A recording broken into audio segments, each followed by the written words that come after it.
Exactly. Shiek, this is serious. If Detsu finds out you went behind his back, Imper's favorite or not, he's going to rip you apart. Whoa, wait, what? Rip you apart? Wait, whoa, what's going on here? No time. Shiek gasps, getting to his feet and shoving me out of the door. Hunter follows close on our heels. We've got to get you back in your cell before Detsu realizes you're gone. Hunter, does everyone else know the plan? Yep. Hunter answers, running along beside us. Everyone's in place. They're just waiting for your word. You're sure they're holding her there? Shiek, I swear. I'd bet my life on it. You may yet. Hunter's face is grim, but he doesn't reply. Oh man, am I missing something here? Is this one of those things that's gonna make sense later, or am I just gonna be left in the dark on this one too? It'll make sense later. I'll fill you in after we deal with Detsu and Neesha. We burst into the dungeon where I was being held. The cell still stands empty and open. Quick! Hunter says, grabbing the cell door. I jump into the cell, hoping I'm not going to get double-crossed somehow here, and drop back into the sitting position I had been in earlier. Hunter shuts the door and locks it. They're coming! She hisses, peering out the door. We can't get back out. They're in the hallway. Hide! Where? There's nowhere. We all look around desperately. He's right. There isn't anywhere to hide. The sound of footsteps can be heard from the hall now. Oh, man. Why do you have to lean up against Danpei's grave? Why can't you have just left it alone? I gasp suddenly, causing both Shiek and Hunter to look at me. Danpei! Of course! I shove my hand into my pouch and pull out my hook shot, tossing it to Shiek, who stares at it uselessly. Link, what? I get it! Hunter cries, snatching the hook shot and aiming it upwards. He pulls the trigger and it sinks into the roof of a chink. Hunter turns around. Grab my neck! We can hear voices now. Shiek wraps his arms around Hunter's neck and Hunter releases the catch, holding tight. The two sail upward and dangle from the ceiling just as the door opens, and Detsu walks in, followed by two other Shiekah, one of which has Neesha draped over his shoulder. Neesha! I gasp, leaping to my feet and rushing over to the door of my cell. What did you do to her? Detsu raises his eyebrow at me. Why are you winded? What have you been doing? I immediately try and regulate my breathing. Laps. Around my cell, to keep in shape. But that doesn't matter. What did you do to Neesha? Detsu makes a face. The Garuda was a trespasser like yourself. She claims she came looking for you. Jump down the grave entrance. On the instructions of this. He reaches into his pocket and pulls out a small jar with a tiny blue glowing fairy in it. Navi! Link! She cries, beating on the glass with her hands. The son of a... Detsu shakes the bottle and Navi cries out as she slammed off the sides of it. Hey! Leave her alone! I cry furiously, staring in horror at Navi as she falls limply to the floor of the bottle. Get back from the door. I don't move. Do it. He says again, giving the bottle a shake just for good measure. I scowl darkly and step back to the back of the cell. The Shiekah with his arms free pulls out the keys and opens the cell, and the one carrying Neesha dumps her carelessly on the ground. They step out and shut the door, and I immediately drop to my knees at Neesha's side. Neesha? I say, shaking her gently, keeping one eye on Detsu and Navi. Neesha, are you alright? Detsu sets Navi on the ground beside my cell, just out of my reach. Enjoy your stay, Link. I'll be back soon to decide your fate. I meet his gaze, and I am startled by the hate I see there. It's a furious, personal hate. Like I've done something to him. Like I've done something awful to him. But I've never met him before. I don't get it. He turns on his heel and storms out of the door, his lackeys on his heel, slamming the door shut behind them. A small stone falls on the ground. I blink at it. Uh-oh. The next minute, the chunk of roof the hookshot's embedded in comes loose in a shower of stones and Shiekah. Hunter and Shiek strike the ground hard and painfully disentangle themselves from each other. Shiek! Navi!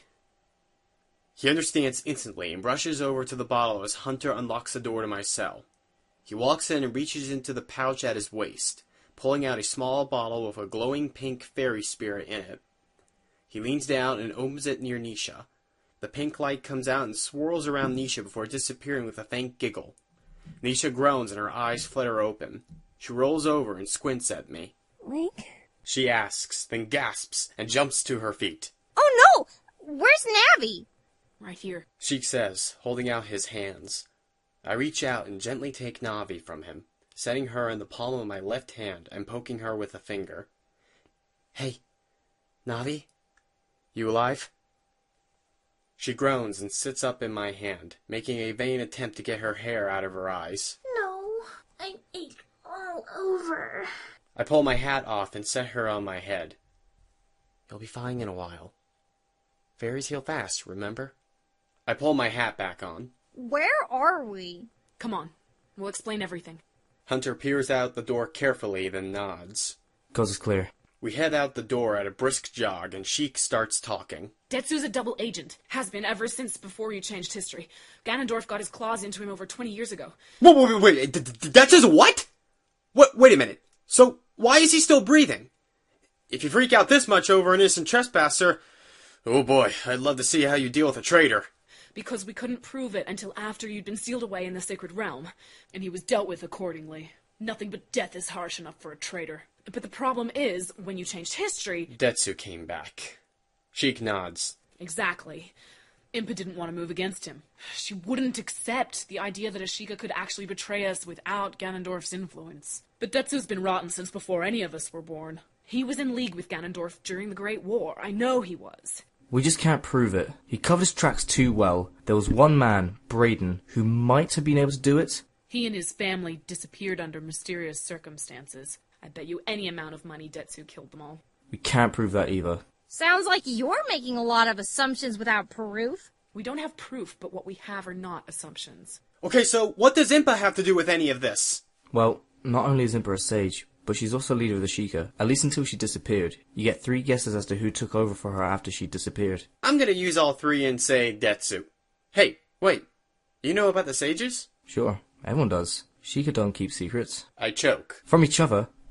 It's just with everyone else that we keep secrets. Right. I kinda figured that one out on my own. Anyway, Hunter thinks he's found out where Detsu's keeping Impa. We've gathered up the few Shiekah we're sure we can trust, and are gonna try and break her out tonight. And if one of us happens to get a shot at Detsu... You'll take him out. Right. You, however, were not part of the original plan. Which brings us to a problem. You can't risk... Finish that sentence, Shiek, and I'll finish you.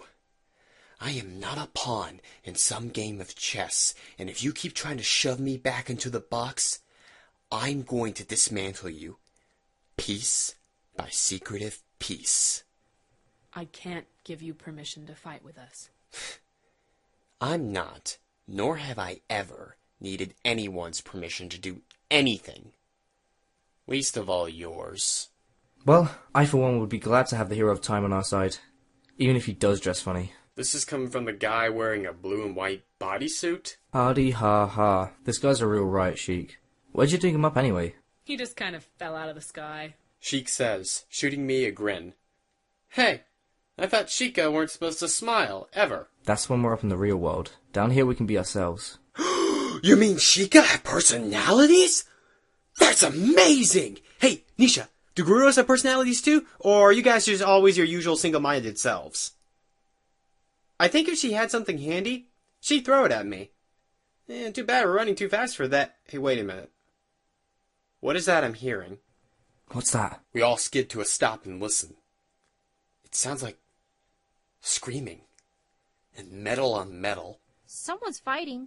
A lot of someone's. The 4 of us exchange a look, and immediately take off at a pace 3 times faster than what we were previously doing. As we round the next corner, we again skid to a stop and stare with wide eyes. Moblins. There are moblins in the Shiekah secret caverns. Let me guess.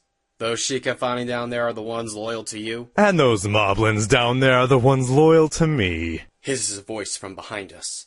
As one, we gasp and whirl around, as Detsu separates himself from the shadows around him. He grins maliciously at us, glaring at Shiek.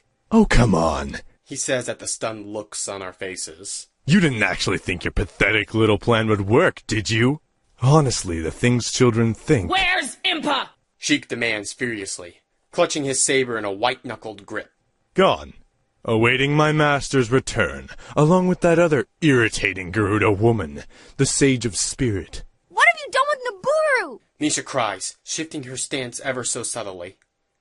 Okay, why does that stance look so familiar? She was foolish enough to intrude upon the Shiekah's realm. And now she also awaits death in Ganondorf's dungeons.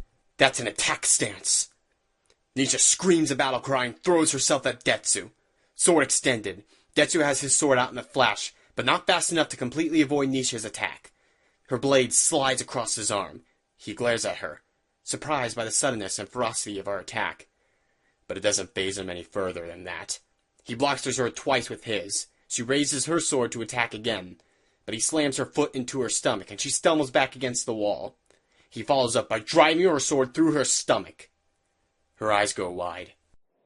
Well, it's true. Dying is not honorable. Dying is not something to be proud of.